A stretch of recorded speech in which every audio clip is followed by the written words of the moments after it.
All right, well, hello everybody, and welcome once again to the Nephesh Podcast. This is episode 46, and I am so thrilled to have Jennifer Stafford with me today. I have known you for many years as a part of SUM Bible College and Theological Seminary, and you have such an amazing testimony and story and ministry. I was excited when I knew you were going to be out here for graduation. Now, you just graduated with... Well, I graduated with the Master's in Christian Leadership from SUM, as well as a Pastoral and Counseling Certificate from Liberty University. So you were doing two programs at once. Yes, ma'am. Plus you're a single mom, plus you work full-time as a mortgage broker or real estate agent? I'm a real estate broker. Real estate broker. Yes, I don't know what that means, but that's okay. We'll explain later. and then you have your own ministry, which you're going to share in a little bit. Ma'am. I mean, you stay busy and you look good, though, doing it. It's incredible. But thanks for being on. Thanks for being here and sharing. Thank you for inviting me. Tell us a little bit about your ministry, and then we'll go back to what led you into that. Yes, ma'am. Radiant Women's Ministry is going to be a ministry outside of the church to complement the church. Not because I want to be away from the church. I love the Church of God, but more to the women who may not be churched. Right. There's women outside of church that they don't even know about God. They don't even know about the healing. They don't know what He offers. Right. And the Lord just wants me to go to the lost, go to the women, and then help plant them in churches all over, wherever they're from. I don't care where you're at. Get you to a place where you can get planted into a church and continue to grow after healing. Well, and you did your thesis, your project, capstone project for your master's degree on... It's a program called Made Whole Again, and the research was the shared experiences of women who went through Made Whole Again program. And go ahead, sorry. No, and so what I did is I took a small group of women because of the sensitive title, just so to kind of set the stage. The title, the Made Whole Again program, is for women who have been sexually abused in their lifetime, some way, form, or fashion, and the trauma they're left in. To bring healing and hope to them, so they can be restored and healed from those things. So it was a very small group because of such a sensitive topic, I took them through the 8-week program, and then went back and learned from their experiences how effective the program was, as well as even things to grow in the program so it can continue to progress, and ultimately be a resource for church and pregnancy centers and prisons and anywhere there's women who need that hope. Right. Sexual abuse is one of those things that is still becoming,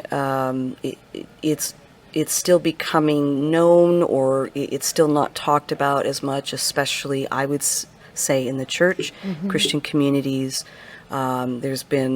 We don't need to go back and highlight all of the abuses that have been there in the church and in Christian homes, but it's still such a not talked about, and that's why I say it's still becoming known.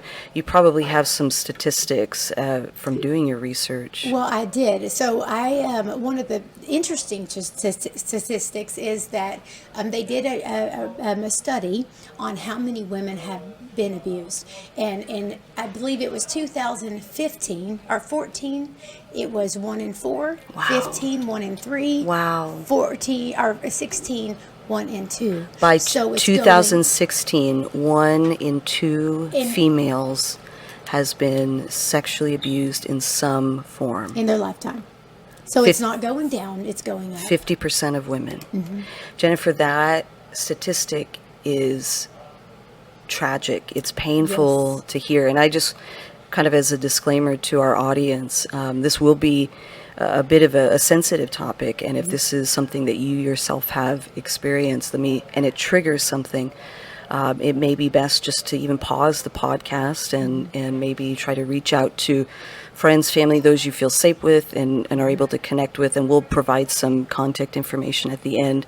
But this is, again, half of women have experienced this, and so this can be tough for you, and so just be aware that if it triggers something that you're ready to kind of help process through it.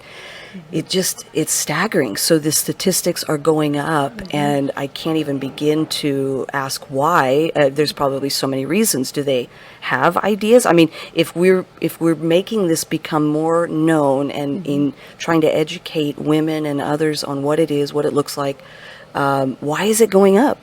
Well, that's the question I have, but the thing I asked when I prayed through this with the Lord is, what is the church doing about it? What are we doing about it?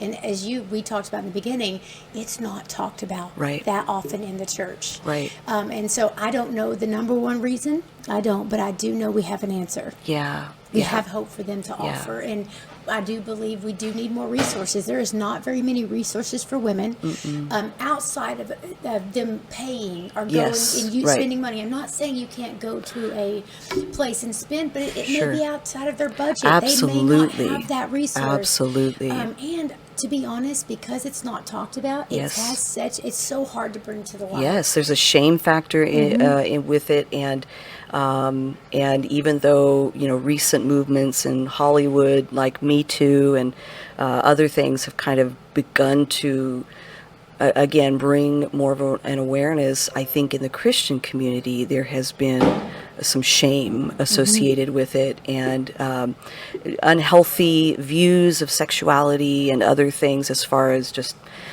talking about it. I don't think my parents ever gave me the sex talk, but they are baby boomers, and it's like you don't even go into that, right? You don't talk about it. But maybe take us back. How did you get into this? This is a heavy topic, and this is something along the lines of what you want to pursue or go into. How did you come by focusing on this? It's actually a part of my personal testimony, and interestingly enough, it actually came to the surface in my undergrad. When we do our internship project, I picked the pregnancy center in Burleson. Wow. In that pregnancy center, I was teamed up with a woman named Jan Burton, and she was. When I got in, I asked her my project. Not only was it a part to learn about the pregnancy center and be involved and what they did in the counseling room and all those things I did, but she gave me a project and said, I would like you to go through these two programs. Now, at this time, one thing I remembered was at 19, I had been date raped. I knew that never left my memory in my whole entire life. Had you ever talked about it, gone to the police, any of that? The only thing that ever happened is I told my mom. The crazy part about that is I actually believed it was my fault because I was in the wrong place at the wrong time. Right. And that's often, it feels like the message that gets communicated, especially, I don't know, had you grown up in church? Or? Well, my mom always had us in church. My dad was not as much Auburn, but he was a believer. Sure. It was very much a little dysfunctional kind of, but we did know the Lord. Sure. Now, I personally wasn't saved because of that battle, my dad having so much of a battle. We were opened to a lot of things in this world. Right. Drugs, alcohol, those things were allowed. Family time with my father after their divorce was sitting on the couch, and we would smoke pot and play the guitar. I mean, that was just kind of what I grew up in. Sure. But he did, again, those were his vices. Sure. And as he got older, he absolutely, knew and changed. But that was just our younger years. Right. But because of that, I, kind of went into those kind of scenes, and I thought it was okay. Wow. Right? And then because you were in those scenes, you thought that you didn't have any right to, that essentially was your fault, as you said. Because I was in the wrong place. I was at a bar, and a guy put something in and I left for a party, put something in my drink, and don't remember the night, and woke up in a place. And I was so embarrassed, and it takes me back to the story in the Bible. It's so crazy. This happened in biblical days, right? But when was it one of the kings of? It was, and he laid with his cousin. Was it cousin or sister? Well, but what the part of that story that settled with me is when she woke up, she ran out of the room in distress and shame. Wow. When I woke up at 19 in that man's bed, didn't know anything, just knew Yeah. something happened. I woke up with shame Right. and guilt Right. and condemnation, and I was so embarrassed. And so I never talked about it other than telling my mom, and I never even pursued it. Wow. That stayed with me Wow. all of my years. The guilt and the shame especially, right? Yeah. And so for to be talked about, I was ashamed to. But get into, 12 years later, many years later, God begins to bring things to surface. I get back into school, get to this point with the pregnancy center, and she asked me to go through these 2 programs. One of the programs was Dr. Doug Weiss, a sexual healing program. Okay. And another was Amber McCutcheon, and it was Try to Hope, and it was Hope, women, to prepare women who have been through sexual healing. Right. Well, she said, I would like you to go through both of these programs, and I want you to dissect them. Wow. And this is your project. Wow. And right, That's landed in big my for an lap. undergrad, which you were older, obviously, at the time, but that's a great project. Yeah. Great project. Yeah. And so during this, I go through the first program. God brings up, I was molested at 3 years old. Oh, no. It was such a faint memory. But as you know, and this is common, that women they can repress those Yes. memories. It's not uncommon. And I almost think sometimes it's a sense of protection from Yes. the Lord, because we're not old enough to Right. process. At a 3-year-old, how could I even process what happened? And that's what I've heard repeatedly by therapists and counselors that who are Christian, that they say those defense mechanisms are really given to us by God. Yep. So that they can protect us when we're young. Otherwise, that trauma would just break It would us. destroy us. And that we reach a point later on when we are ready or have to give up those coping mechanisms so that we can learn how to heal as an adult, right? When we're older and more mature and can handle it. And so it sounds like that's what happened with you. 100, I believe. I share that with the women in my class. They were older, and they were like, well, why didn't I do? I said, God knows That's right. exactly when you can handle That's right. what you need to walk through to Yes. be free and Right. healed from that. And when I went, so inside of me doing that internship, Yeah. I was in a chapel. Wow. On my knees. So the Lord used multiple things, and I was in just deep worship. And He took me back to the room it happened in. Oh, my goodness. And with me, I could feel Him. I was not alone. Wow. And I went in with Him, and He showed me this little girl on the bed. And I'm going to share the backdrop to this because it will make a Sure. lot of sense. Sure. And I was sitting on a bed, and I was holding my knees, and I was shaking back and forth, saying, please forgive me, please forgive me, please forgive me. And the Lord is standing over me. And I don't want to tell you the end yet, but what happened is when I was 3, when He showed me the memory and got me to walk through it, my mom actually walked in and saw the act, okay? And she was like, what do you oh my gosh.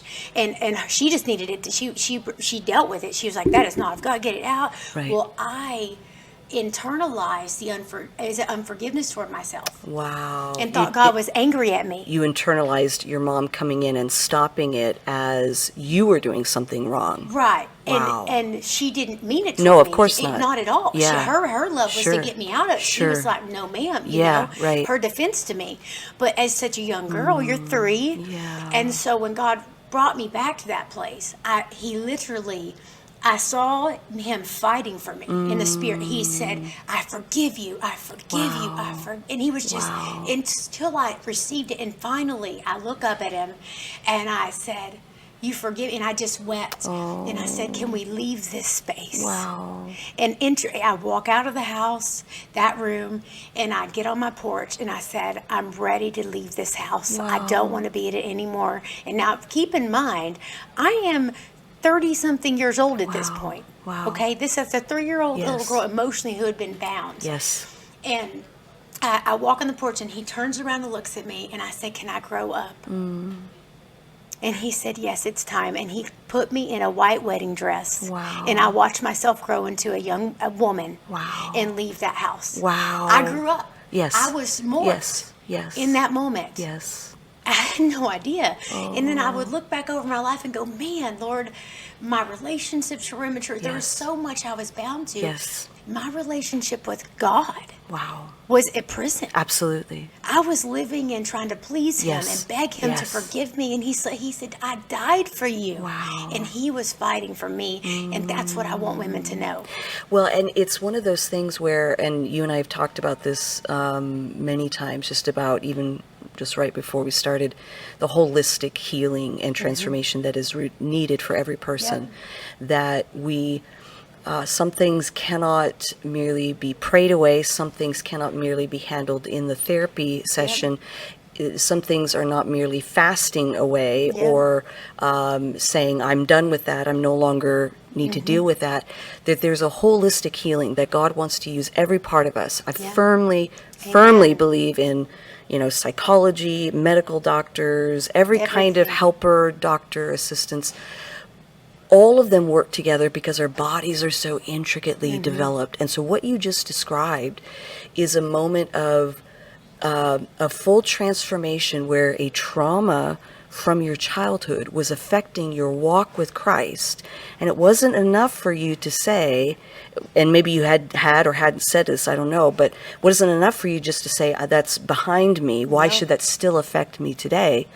You went through a whole healing process right there, a trauma healing process. And didn't even know I needed it. Interestingly enough. Right. Because that was repressed in me. Right. And he began to bring it to the surface. But what I love is what is in the dark, God brings to the light. And when he brings it, he destroys what the enemy was trying to do with that moment in my life. The enemy had a plan to take me out. He had a plan to use that moment to keep me in a prison. I was saved. Of course. But there is a multitude of individuals who are saved and they're unhealed. Yes. They're in bondage. Yes. And it's a process for all of us. And the Lord spent many years preparing me to deal with that. Yeah. But I do believe that the story that women, I desire them to hear is that God is fighting for you. And he has forgiven you. Yes. Once the enemy just blocks so much. And the other part to your whole holistic healing is I do believe that we have to minister to all areas of our heart. And I tell women in my counseling, don't have any carved images. Don't take them before the Lord. Don't even take my testimony, what I just shared with you, is that's what's going to happen with me. Do not create. And don't strive. Well, because you're an individual. Everybody's 100%. Story is different. And that's why the complexity, we want to reduce things to a simplistic, do this, don't do that, believe this, don't believe that. But we are complex beings. We are made in his image. The creator of all heaven and earth made us as individuals. And so your story is going to be different from mine, but it helps to give me faith, or at least a sense of direction of what is, or faith in what is possible, right? And that's what I've learned with the women in the program, is that they seen, when we were in a small group, the testimony, we overcome by the power of testimony, my testimony, and them, look, they didn't even realize I was ever in that space, but they see me years later. But God has done such a work. I mean, if you would have met me in my 20s, y'all would have probably been like, Lord help her. Well, so all of that, those two events, that set the trajectory for the next, 10, 12, 13 years. What it led you into, you're a single mom, you have 2 kids, but you were married. And can you share a little bit about the in-between, the moment at 19 when you were date raped, and then even to the point of when you were able to surrender your life? What was that like? Well, it was a stronghold because one of my mentors, I love her explanation. The enemy tried to set a thread in my life. You had to think about this. So in that moment at 3, sexual perversion, sexual whatever that was around that, it's a perverted spirit that works through someone and they act in it, and that happened. And so that entered into me. He pierced me, and he, like a thread, it worked through my life, and it had me in a prison, and it was like those chains wrapping around me. So as a woman, because that happened to me twice, I thought sex was powerful, and I believed that that's what men wanted. So now, God was so good to me. He reserved me in some ways, but there was many ways I wasn't reserved sexually because I didn't. You didn't have a healthy I didn't understanding of it. understand. Yeah, of course. And by God's grace now, I've been celibate and pure for almost 10 years. Wow. Since my divorce. I Yeah. haven't been, but as a young woman, and you don't feel good about yourself, you're shameful, you're beat up. I mean, I was wearing, who knows, in my 20s. Thank God I got married young because I was Yeah. with one man. Yeah. And that did help, but it's still, the whole sense around what it looked Yeah. like, it wasn't pure. Right, It right. just, as God healed me, He kind of purified that whole line of my life. And now how I perceive it, Yeah, what I right, think about right. it, what I'm willing to allow, Sure. any of that, it all changed and transformed. Well, and so your marriage, obviously, the beautiful part is that you've got 2 kids, The right? love, yes, as ma'am. a result, but that there were struggles in that marriage. So not just the challenge sexually, but I imagine even again those who have been abused. And I think Henry Cloud and John Townsend, their book Boundaries, they talk about. I think it's in that book where they talk about often those who have been abused have struggled saying no in general in life and get taken advantage of. I'm wondering if that was the I case was for an you. extreme one way or another. Okay. And there was moments, and if I go back to my marriage and how it played out in my marriage, I definitely want to cover this. I do believe it was my marriage was the Lord. It was wonderful. We were 2 broken people. We walked into that with, he had his own, I had mine. Yeah. That was one of mine. And how my part affected the relationship. Really and truthfully, I never felt good enough. Wow. I felt shame about who I was, and so I never felt like I could. I was lovable. Wow. You know what? Yes, It yes. took my, well, I'm not, I had this, it's almost like I had this, I'm not pretty, I'm dirty, I'm gross, do you really love me? You're just using, it was just all Yeah. this negative Yeah. stigma about who I was as a woman. Right. So not just, but in my whole being, Right. how I thought about myself. Right. I didn't look in the mirror and see beautiful. I didn't see myself as chosen. Yeah. I saw myself as used and not Wow. healthy and all those Wow. things. And I tell women all the time, your purity has nothing to do with what you've done or not. Yes. And as God has been able to take his and purify me, I now see myself Yeah. as a Yeah. pure woman. Yeah. But I just didn't see that. I didn't see those things. So what would happen is, I did never think he loved me. Wow. So I would always ask him. It would spur along. Well, do you think you think I'm pretty? Yeah. There was always this constant need for him to try to Absolutely. solidify me. It's affirmation and yeah, it was a right. lot for him. Sure. It was Sure. a burden Sure. instead of it being a gift. Yeah. It was a burden. And the other part is, so I controlled or gave in. I had 2 mechanisms. Wow. I was either going to control the situation so I could not get hurt. Yes. Or I was going to give in so they would love me. Wow. I'll let you Yeah. do what you want because I don't want you to leave me. Yeah. That, just this Yeah. place in me because I'm not worthy. And if you leave, what am I going to do? And so I just lived, and he lived under that oppression. Wow. And I think with me and him, we both kind of had that trauma bond. He had Sure. his own. Sure. And I think we seen it. Sure. And it kind of attracted us, Sure. but it also destroyed us. Absolutely. Especially if in that situation neither of you are able or are in the process of healing. So it will destroy any relationship. Yeah. Wow. Yeah. And it was a miserable, and I tell people often, it was the end of our marriage that really brought me to a place of counsel because I was so distressed in losing my family and everything that I turned back to the Lord, and God called me back to him, and he said, come to me, come out and be separate, come with me. Right. And I went on this journey with mentoring and counseling at my Yeah. church, Yeah. Inner Healing and Deliverance. Wow. And one person began it, and then God did several things over about 7 years. Wow. My healing season took about 7 years. Wow. In my undergrad. Wow. And if I go back to the story where we were talking about how God brought me going through both those programs, going through them is what got me to process all those things. Wow. Okay. So, can I ask? So, prior to that, you didn't have the memory of when you were 3, but you did have the memory of when you were 19. That was very vivid for me. Okay. And so those 2 programs, brought the 19-year-old experience and then revealed that one that you had repressed. So you hadn't processed either of them. Mm-mm. Wow. The only thing that the Lord did prior to that is in my inner healing, the deliverance, we work through any attachments I created just with men in general because it's healthy. Sure. You're setting yourself apart. You're getting yourself healed and forgiving. My father, wow. we had a really intense, rough relationship. Sure. Not because he didn't love me. Sure. He grew up in a rough, so he kind of carried it forward. Before he passed away a few years ago, we dealt with everything. Praise God. And wonderful. We were at total peace. Yeah. God restored, all the lost and it was wonderful. But that was a part as well. And so working through all those things prior to that, and then going to the center, going to the programs, he brought those two things to the surface for me to deal with. And that's kind of where God birthed the mission and the Made Whole Again program. And I'll share why. Both programs are amazing. Yeah. Doug Weiss, his Made Whole Again, or his program, Sexual Healing, wonderful. It was set in the 80s though, 90s. Sure. Kind of a little older. Sure. And then we had another one, the Christian, she was set, and it was in the 90s, early 2000s. So honestly and truthfully, they were wonderful programs. Sure.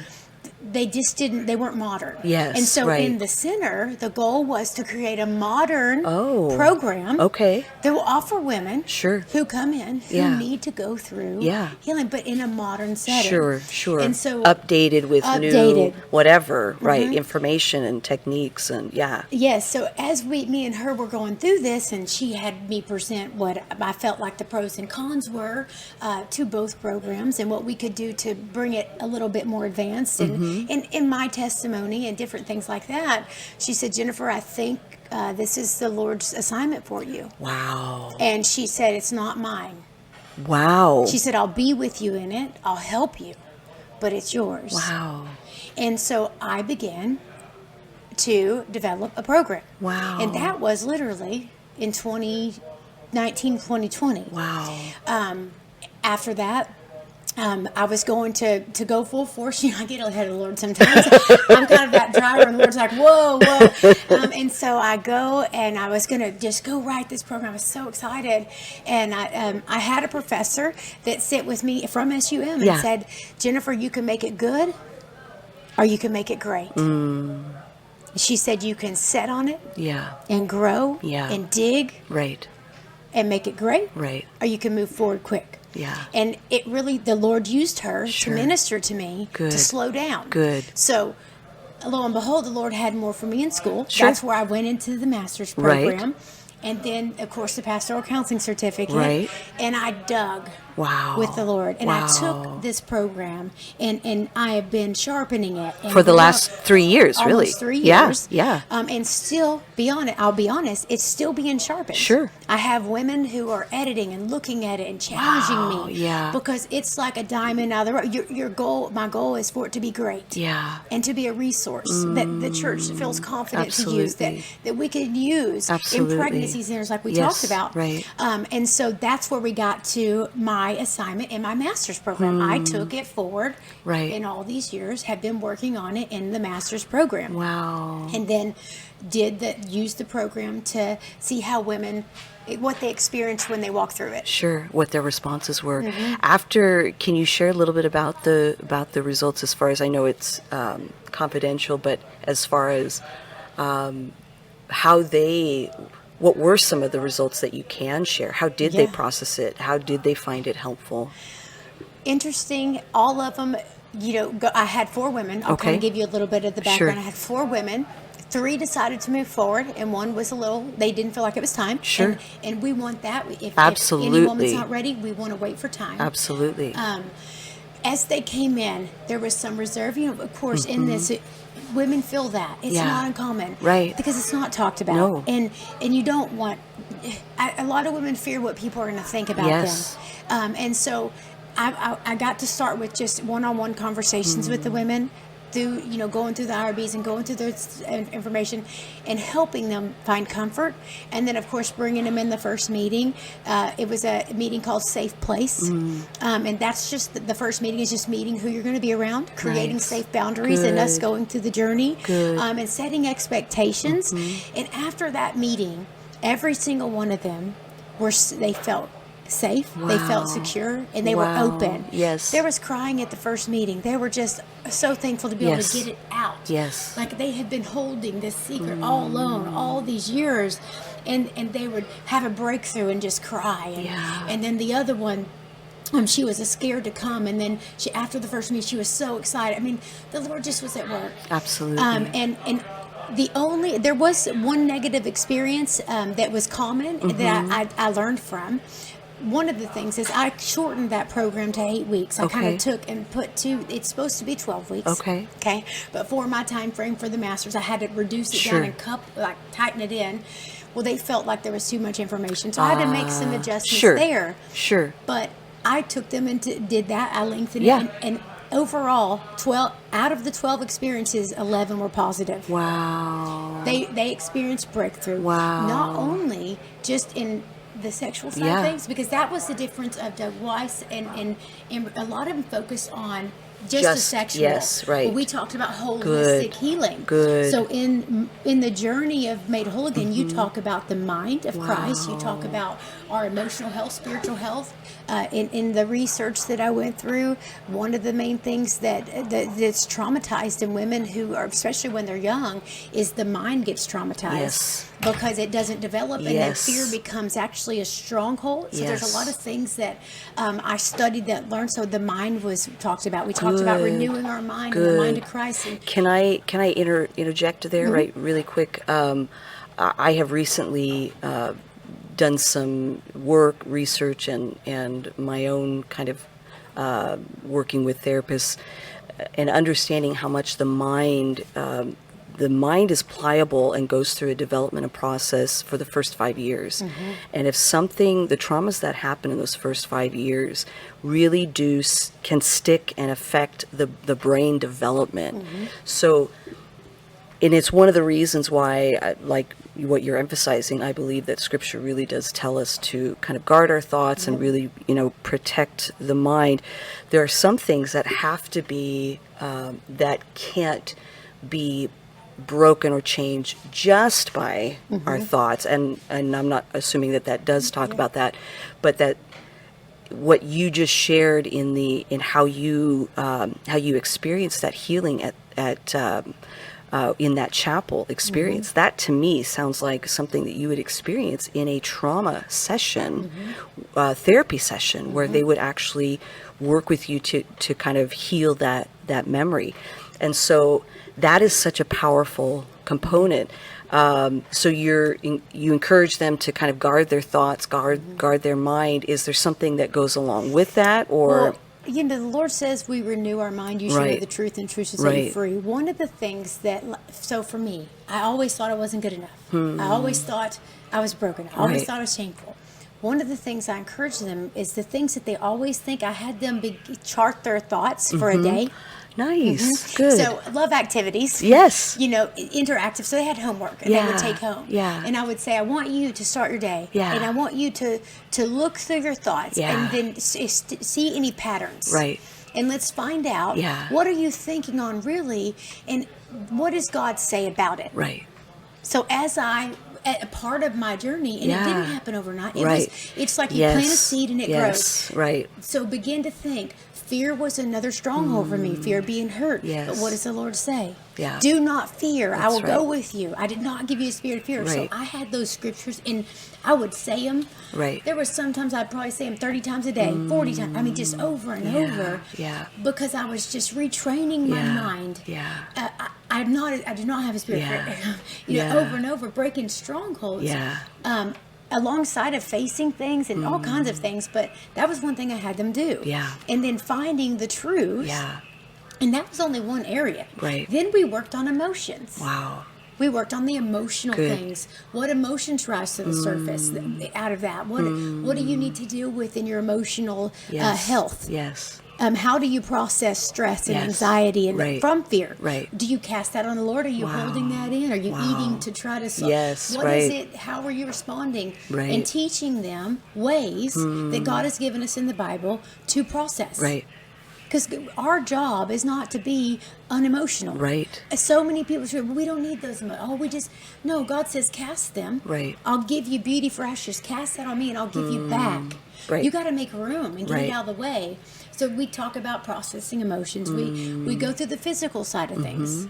And we talk about physical health. Wow. Some women's body have been traumatized. Oh, absolutely. Not, So we Absolutely. pray over their temples. Wow. We also pray over how they need to respond in that and what they need to do moving forward in their physical health. Yeah. Do they work out? Are they Yeah, taking right. care of it? You were talking about, you've talked to some therapists. Well, they do MAP training. Yes. Have you ever heard of MAP Yes. training? Is that MAAP? brain mapping or not Well- brain? What is it called? No, that's brain spotting. It's a mapping. It's a trauma response therapy Oh, that they okay. use in the counseling room. Okay. And again, I am not a psychologist, Sure. so I'm not going to say, but what I did learn about it, because I did a Sure. lot of research Sure. in what Yeah. affects the temple, or affects us through Sure. trauma. And MAP training is 30 minutes of exercise daily and Okay. 30 minutes of meditation. Oh, good. And they have learned that actually Yes. helps people who have experienced Yes. trauma heal. Yes. It's not even biblical, but it's biblical But it principle. is. But But it it is. is. But It it is. is. And that's what I brought forth Absolutely. in the Made Hogan program. I said, look, they do this in the council because it works. That's right. It's biblical, and here's the biblical support to that. Because the body, the mind, the soul, the emotions, it's all integrated. And there is a book that kind of talks about that. I think it's called The Body Keeps the Score. I don't know if you've read that book, but that even things like yoga, which people can associate with the Eastern religion, doesn't have to be, because it's merely stretching and breathing. Exercise, meditation, all of these things can help, especially with people who struggle with trauma or PTSD, that they've found that it helps. And it is a biblical principle of simply taking care of our bodies, because our body is a temple. And scripture is full of scriptures that talk about meditation, right? So these are things that may not be directly in there, as in go and meditate for 30 minutes, go and exercise, go and stretch your body and breathe, but it's there in principle, right? Yep, absolutely. And that's what I treasured. I brought the biblical principles Right. behind what works. Yeah. So we went over that with the physical body. That was one. Then we get to the spiritual health. Yeah. Where our spirits can get tainted, where the enemy tries to taint us with the perverted side of things, and purifying your spirit. What does Yeah. that look like? Right. Do you feed your mind? Are you feeding the perverse side? Or are you feeding the pure side? What are Right. you watching? What are you doing? Right. And so we kind of just help them take inventory. Wow. And as God would bring things to the surface, we help them deal with it. Yeah. And the final thing was relational. Relationships are strained with Absolutely. a woman who has been through this type of situation. Absolutely. They don't trust as easy. They're more guarded. Maybe control like me, where I was very Or- insecure. Or Or you again, let saying anyone no. do. Right, Absolutely. let them do Yeah. whatever you want. No Yeah. boundaries. Right. And we did an activity in our establishing the boundaries where they had to draw a fence and put a house in it. And in that house was them and the Lord. So they were not alone. Yeah. So if you feel like you're alone in your house, you're not. God Yeah. is with you. Right, right. If you're a believer, God Yes, is with you. right. And so then we begin to establish who can come in your fence and be in your yard, who's welcome in your house, and Nice. who is just your neighbor. Good. And who are you supposed to keep in what area? And so it's a whole visualization visual- thing. I love it. Lots I of love activities it. and But again, tapping into all parts of the being, right? The mind, the visualization, the creativity. You're accessing all parts of the being. Yeah. So now let's get back to the 11 shared experiences that Sure. were amazing, and they were positive. I'll give you a couple. Sure. One of the number one highlight that processing, they love the journaling and writing activities. So activities. Yes. So when you read something, if you will write things out and journal. Right. A lot of women in doing that process things that they didn't know how to let go of. Yes. And all of the women spoke of that in their interviews. Right. Another thing the women spoke of is being in a group of women who have been through the same thing. Yes. They were The community. inspired. The community. Yes.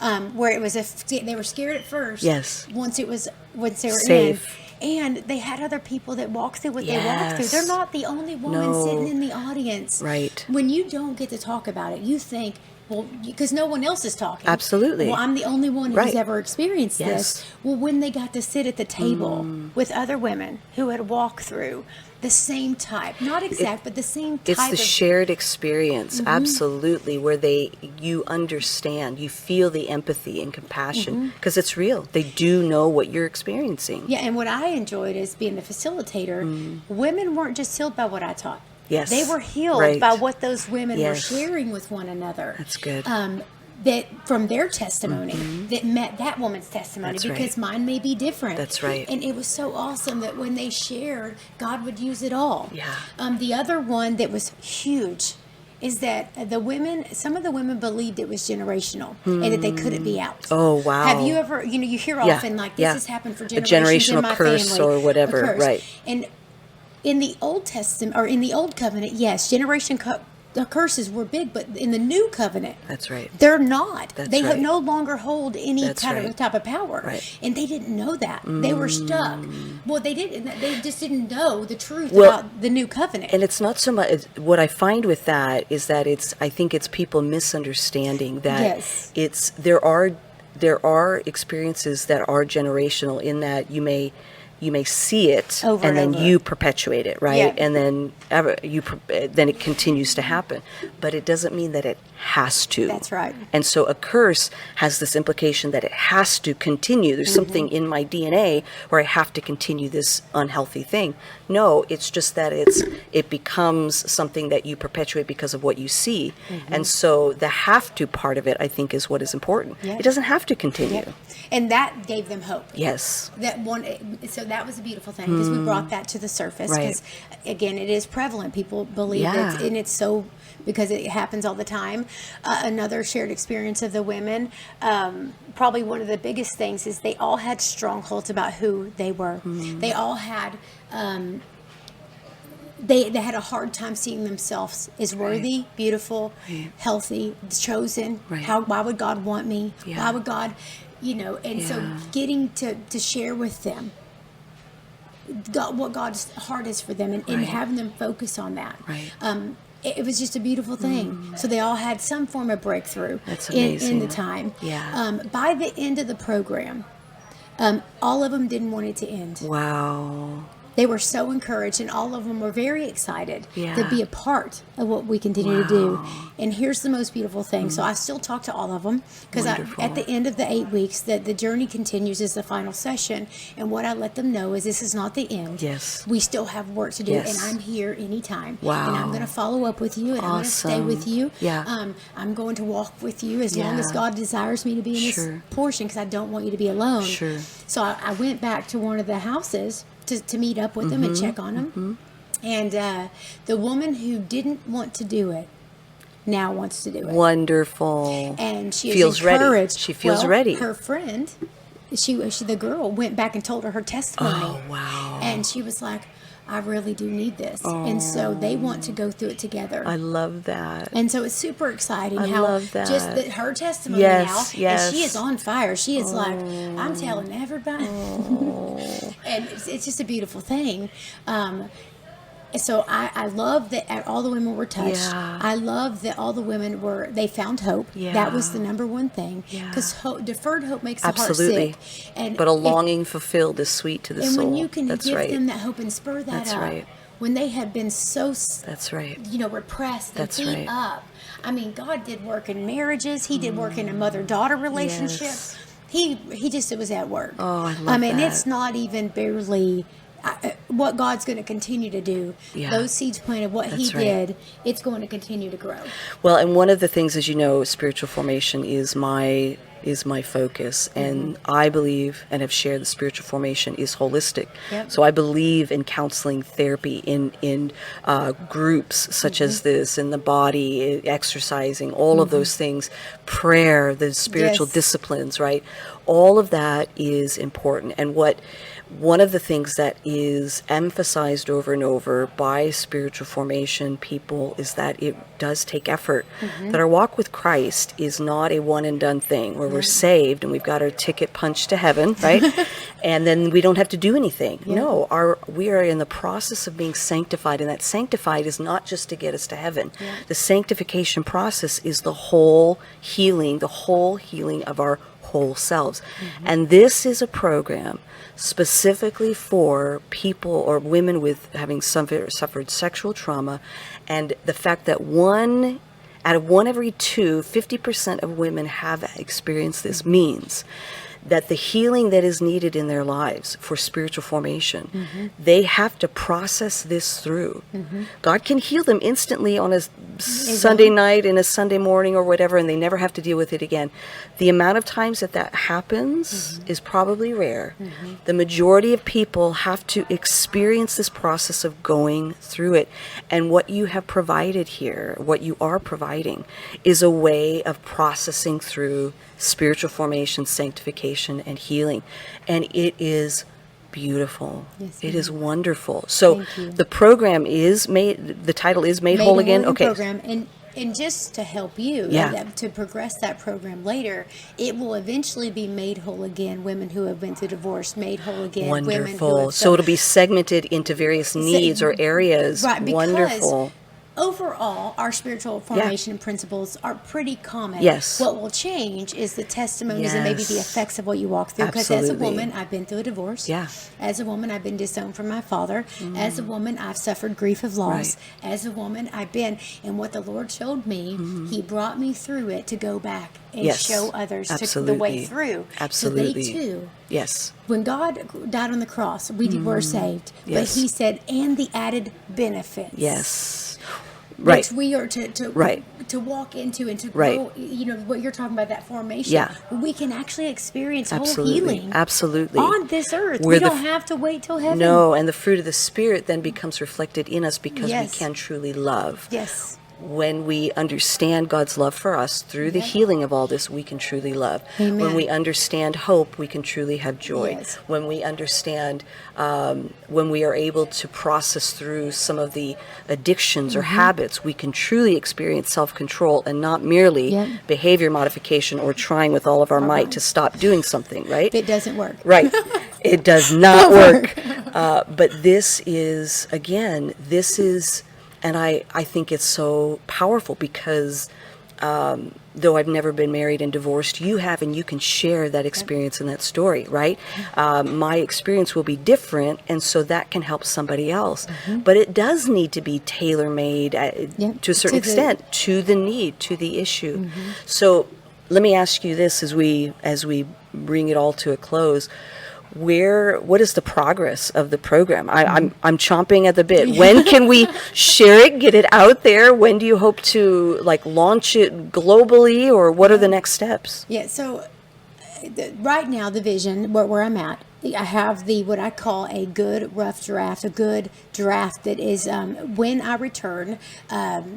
I will be going through to home. Okay. Right now, we're in California right now. Just to set She's heading back to her Texas home state. To Texas, the southern part of the United States. But when I get home, we're going to go through the program with women who are teachers. I have a doctorate, a woman who has a doctorate, Dr. Kathy Block, who has a doctorate in psychology. Wonderful. With learning. So we have women that I'm putting in the group that have different takes. Nice. That we're going to go through it without any women. Yes. And we're going to put it in the fire. Fine tune. We're going to put it in the fire. Got it. I told the Lord, I said, I have no reason, do whatever you want. This is not my work. It's yours. Right. I want to steward it with you, so let's put it in the fire. Sure. So now after the women have gave their part, sure, we're going to put it back in the fire. I'm taking a few more women through the program on one-on-one. I would like to see the outcome of one-on-one in the group. So I'm doing some more testing with it and refining.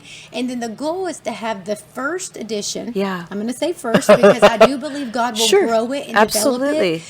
Just like glory over time. So the first edition to be ready to print by the end of the year is the goal. Wonderful. And having that ready as a resource for the pregnancy centers, for churches if they want it, pastors, because in my research, the Barnabas did a study with pastors over this subject, and they said they don't even know how to help a woman who comes to them in this situation. Well, and the majority still the majority of pastors are male. And, to be fair to them, that's an uncomfortable thing to walk with a woman, a female, through this. And so the reality is they are just not equipped. Unless they're psychologists or, have a background in that, they're not equipped. And so that doesn't surprise me. It's not good, but it doesn't surprise me. Well, interestingly enough, you bring up the topic of being a male. Out of all the programs, I did 5 programs total in my research. Doug Weiss was the only male in all 5 of them. And in my internship, I noted that I wasn't as comfortable with the male. Because that's what harmed me. That's right. And in ministry in general, just a rule of thumb. A man talking about this type of topic is not wise. It's not wise. Absolutely. And so the goal for the Made Whole Again, and this, so I can kind of set the stage for the church. And what my prayer is when I get it there, I will train up women facilitators within the church. They will have me as a resource. They'll have a facilitator guide. And they will go through that training and be taught how to give the group. Wonderful. Then that program can be implemented through a woman in the church. I love that. You hear this with Surrendering the Secret, divorce care. It happens in other things as well. This is just not a resource right now for the church. And my heart is, I believe so. Some will disagree, but here's my heart. I think about Jesus at the woman at the well. He went out of his way to find her. That's right. The woman in adultery, he didn't downcast her. Didn't shame her, didn't condemn her. He went for her. And Yes. I believe that the Lord wants the church to be there for these women and be a resource, especially financially. And when you think of a woman, and I just think if I was to come to church and ask for help and they sent me away, the damage it could cause to her belief in the church. This is what the church is for. To her belief in what God wants to do. Yes. And even if it's training up those individuals to know how to accept them and say, you know what, let's walk this out. Even if they want to build, because one of the things in my program is building a healthy group of people around you. Like maybe there needs to be an outsource. That's okay. That's fine. But walk them to it. That's right. Do not leave them and send them to it. That's right. Be in that journey. Do not cast them away because God isn't casting any of us away. That's right. In the moment you do that, Yes. they feel the judgment and the That's shame. right. And we have to be a voice that says, you're welcome. Yes.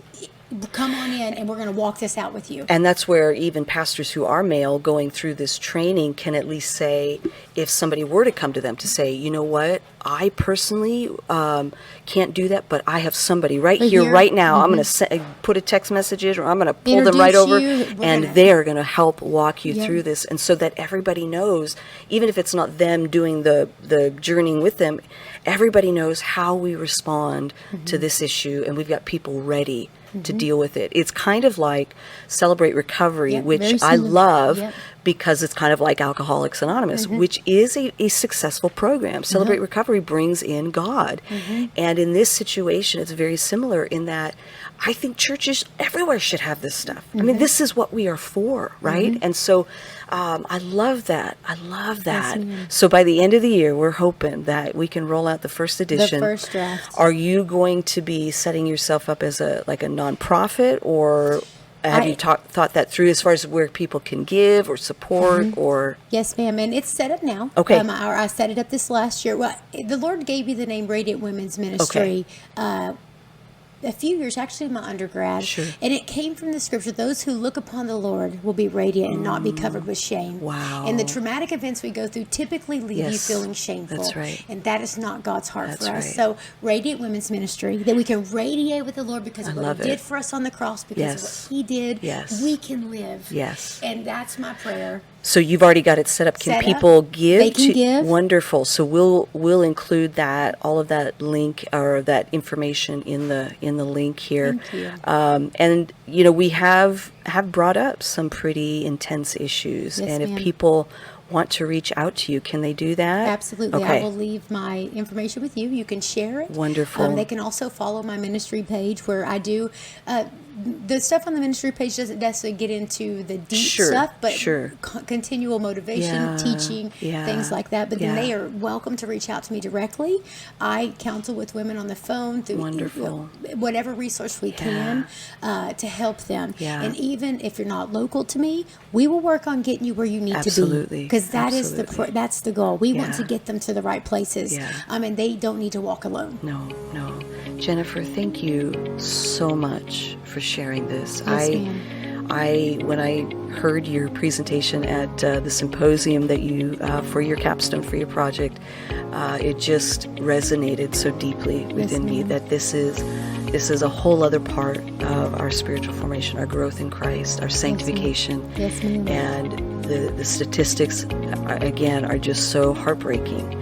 And to provide this as a resource is beautiful. Thank you for your story. Thank you for sharing it. Thank you for what you were doing. Thank you for allowing God to use you, for being willing to have the courage and to step forward and share. It's wonderful. Yes, So we'll ma'am. have all of the information that people can check out what you're doing. But thank you again for coming on and sharing. Thank you so much. Well, this has been the Nephesh Podcast, episode 46. We've had Jennifer Stafford on, and it's been a blessing to have her. And again, we'll have all of the information in the links in the podcast. Thank you for listening. We'll talk to you next time. Bye-bye. You crack me up.